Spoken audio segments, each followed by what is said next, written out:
Hi everyone, hope you are doing well from wherever you're watching this channel, depending on your time zone. Now, the Court of Appeal made a ruling on the housing levy, and they directed the executive to stop collecting housing levy. It was unconstitutional, and therefore they have to stop it. But remember, they never stopped the construction of affordable housing, something that Ruto and his team, they're trying to mislead Kenyans on. No one has stopped the construction of affordable housing, no court. But what they have done is to stop the government from collecting housing levy from a specific group of Kenyans who are salaried. After that decision, we are now seeing the National Assembly and its Speaker, Moses Wetangula, now moving to the Supreme Court, and they are filing a notice seeking to overturn the appellant court decision halting collection of housing levy. So they want to challenge that in the Supreme Court, so they can be allowed. I don't know, is it the National Assembly that is collecting? No, they only pass the laws. Then Ruto will sign to that bill, and after he has signed, it becomes the act of parliament. So, Wetangula, the National Assembly, are now in the Supreme Court. Reason, they want housing levy to be allowed. So we are seeing the National Assembly and the executive coming together to challenge Kenyans and the Supreme Court. When I look at this, then you ask yourself questions. What is it in this housing levy that is making Ruto and this regime to insist on collecting money from Kenyans? And what I'm wondering about the move by the National Assembly, now you look at this, you see a National Assembly that is confused in one way. Because, you ask yourself, which is which? In one hand, they are trying to amend the housing laws, that now they can be allowed in one way to collect this money. They come up now with a new bill, which will not be challenged. So, if they are doing so, what are they taking to the Supreme Court? When amend laws on housing, so that they will be allowed to start afresh now on this one. Then on the other hand, they are rushing to the Supreme Court to challenge. What are they challenging and which one are they focusing on? So many things. I'm telling you, if you look at the manner in which the UDA is operating, you see a hidden benefit to the ruling class in the affordable housing. There is a hidden benefit. And you see in Chinua Achebe, there is a saying that when you see a toddler running in the daytime, there is something behind its life. Kenyans are asking so many questions on this move that government is so much consistently fighting religiously to have house levy continued. They want to continue collecting. What is it for them in this? So many questions. And we are continuing with this particular discussion, but just a quick request. For those who are watching and you have not yet subscribed, please consider subscribing. To our channel subscribers, I must say thank you so much. And again, to all our viewers, please give this video a thumbs up. Thank you so much, and back to this discussion. Now, the ball is going to be in the hands of Mother Kome and the Supreme Court judges, 7-judge bench. The ruling that was done in the Court of Appeal, it was a 3-judge bench. So what the Supreme Court will make in case this case will continue It will be the final decision that can never be challenged anywhere else. So, Mother Koome has now a chance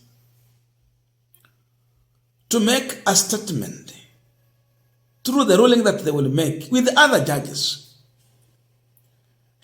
that will make Kenyans to either gain confidence in the Supreme Court or completely lose their confidence in this court.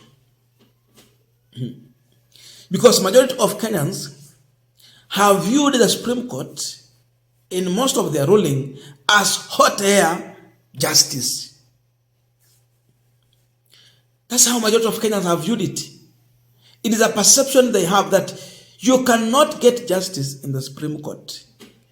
It has become a political court, and yes, it is.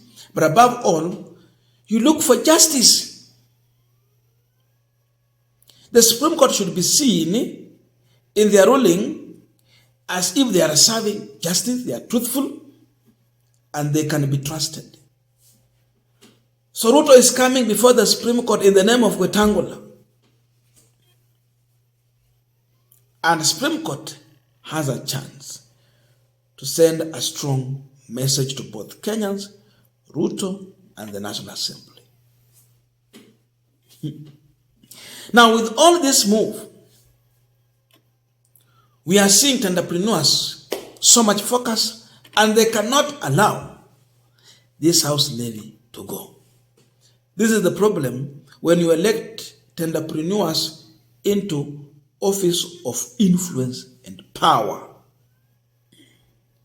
We don't have leaders in Kenya Kwanza. These are entrepreneurs. They are in business. And at one point, Pauline Njoroge pointed out that these people are in business of supply, contract to do with affordable housing.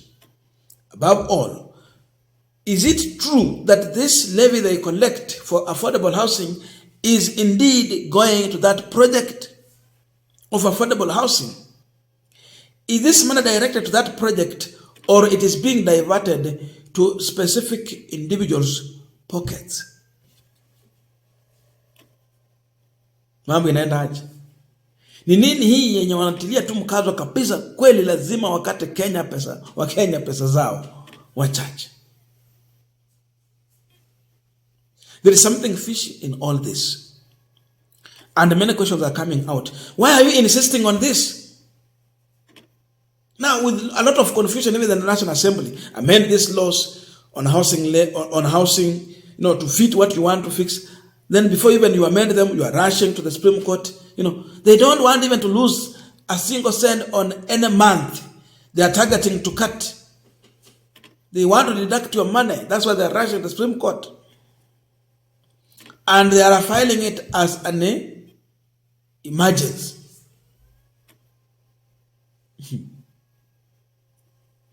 So wanataka kesi yao isikize kwa haraka, waendelee na mambo ya kukusanya ushuru. Kenyans are watching very carefully to see the final decision that will come from the Supreme Court. 3-judge bench, they sat down. This matter has moved from the law courts going like that. Kuanzia huko chini, ndio ikafika kwa Court of Appeal. Sasa iko kwa Supreme Court. If in all those ruling, most of the judges that have made a ruling on this, they have disagreed with the executive to do with the house levy. Alafu ifika tu kwa Mother Koome pap na amua ya kwamba all this law, this court, they made wrong decision, but Supreme Court is right to rule in favor of the government. Itakuwa mambo yengine tena. Sasa itabidi tutoa hizo koti zingine zote, tubaki na Supreme Court iko inafanya uamuzi safari moja. That is it. So, the focus here, we can now conclude on this punchline that we are seeing the National Assembly that is captured and they are in bed with the executive, something that should never happen. They have to work independently. They have to demonstrate in the manner in which they are doing the operation that they are independent but not being controlled by the executive. But this move tells you that these people, and that is the truth, this is the problem now when you have the executive that is making a decision for the National Assembly in terms of election of the speaker. That is the one dictating this one should be the speaker. But not the National Assembly in their wisdom making a decision on who should be their speaker. No independence. So Ruto is in control of the National Assembly. He wants to control the judiciary. And that tells you that once you have the president who has captured the judiciary, you capture the National Assembly, he becomes a dictator. Because once you have a problem, you have nowhere to rush to. Inafaa ukimbilia mbunge wako, mwambie hizi sheria tuzipendi, haziko sawa, aangalie mambo kwa ground, aenda asema mambo ya wananchi. Mambo yakaribika kule, unakimbia kwa court, unasema we are seeing a problem here, we need a solution. Now wafanye ruling that is in favor of the laws governing the country, but not in favor of the executive. Now you capture all this. Tell me, where will Kenyans run to? You have nowhere to run to. I don't know your views, but let us know in the comment section to continue with this discussion. Thank you so much and see you in our next video.